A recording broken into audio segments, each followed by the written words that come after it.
ဝေးရဲ့မနှောစိတ်ထဲမှာပေါ့နော်အရာတဲ့အရာလေးတစ်ခုရှိတယ်ခုနှစ်သားသမီးအားလုံးကိုကိုယ့်ရဲ့သားသမီးအားလုံးကိုမျှဝေပေးပါရစေပေါ့နော်အဲ့ဒါလေးကဘာလဲဆိုရင်ဝေးတို့မှာယာဒီဥရုတွေနဲ့ဒီ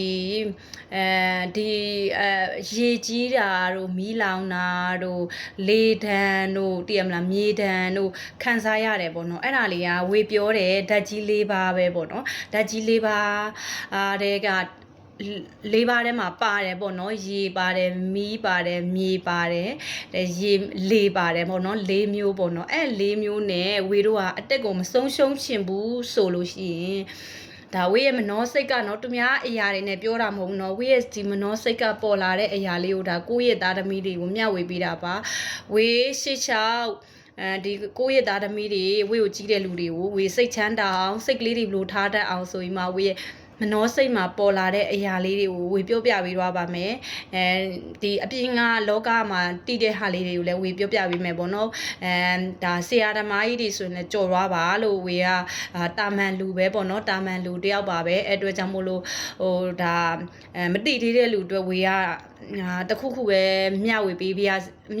တခုခုပဲတိပေါ့နော်အဲ့လိုမျိုးလေးနဲ့ဝေရဲ့ဒီမနှောစိတ်မှာပေါ်လာတဲ့အရာရဲ့ဝေလောက်ရမဲ့တာဝန်တွေဝတ်တရားတွေကြောင့်မို့လို့ပေါ့နော်ဒါပဋ္ဌာန်းစစ်ရှိတဲ့လူတွေတိကြပါစေမြင်ကြပါစေကြားတိကြပါစေလို့ပဲဝေကဥစွာပေါ့နော်အဲ့လိုမျိုးလေးပြောပြတာပေါ့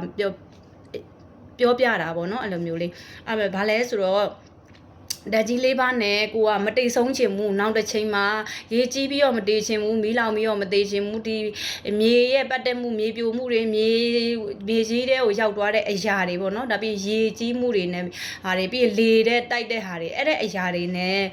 မတိတ်ဆုံးချင်ဘူးဆိုလို့ရှိရင်ကျမတို့မေတ္တာပို့ပေးရပါမယ်လို့နော်မေတ္တာပို့တာလဲကျမတို့ဓာတ်ကြီး၄ပါးဆိုတဲ့ဒီမြေကြီးပထဝီမြေကြီးကိုစောင့်ရှောက်တဲ့နှက်ကောင်းနှက်မြတ်တွေကိုမေတ္တာပို့ရမယ်လေမှာစောင့်ရှောက်တဲ့လေဆောင်နှက်တွေကိုလည်းမေတ္တာပို့ရမယ်မီးမှာရှိတဲ့မီးဆောင်နှက်တွေကိုလည်းမြတ်တာပိုးရမယ်ပြီးလို့ရှိရင်ဘာကြံဒီလဲရေရယ်မီးရယ်မြေရယ်เนาะမြေမှာရှိတဲ့မြေဆောင်နှက်တွေကိုလည်းမြတ်တာပိုးရမယ်ရေမှာရှိတဲ့ရေဆောင်နှက်တွေကိုလည်းမြတ်တာပိုးပေးပါရေမှာရှိတဲ့ရေတောင်းနှက်နဲ့ရေတက်တော်ဝတ္တုံတွေအမြင့်နဲ့မင်းကြီးမှာမြေကြီးမှာနေတဲ့မြေအောက်လွာမှာရှိတဲ့တတ္တဝါတွေကိုလည်းမေတ္တာပို့ရမယ်အပေါ်လွာမှာရှိတဲ့လူနာပြင်မှာတတ္တဝါတွေပေါ့နော်ဒီတိရစ္ဆာန်လေးလည်းမြေကြီးအပေါ်မှာနေတယ်လေအဲ့အပေါ်ကဟာတွေကိုလည်းမေတ္တာပို့ရမယ်အဲ့လိုမျိုးဓာတ်ကြီး၄ပါးနဲ့မေတ္တာပို့ပေးခြင်းအဖြစ်တဲ့ဤဓာတ်ကြီး၄ပါးဤရဲ့ဘယ်လဲရန်သူမျိုးတွေနဲ့ပေါ့နော်ဒီရန်သူ၄ပါးနဲ့ပေါ့နော်မတိတ်ဆုံးပါဘူးတဲ့အဲ့ဒါလေးကိုလာပြီးတော့ဝေကမျှဝေပေးတာပါเนาะတီးတဲ့လူပြအဲ့လိုလေးမြတ်တာပို့ကြည့်ပါဘယ်တော့မှမတိတ်ဆုံးပါဘူးရှင်အားလုံးကျေးဇူးတင်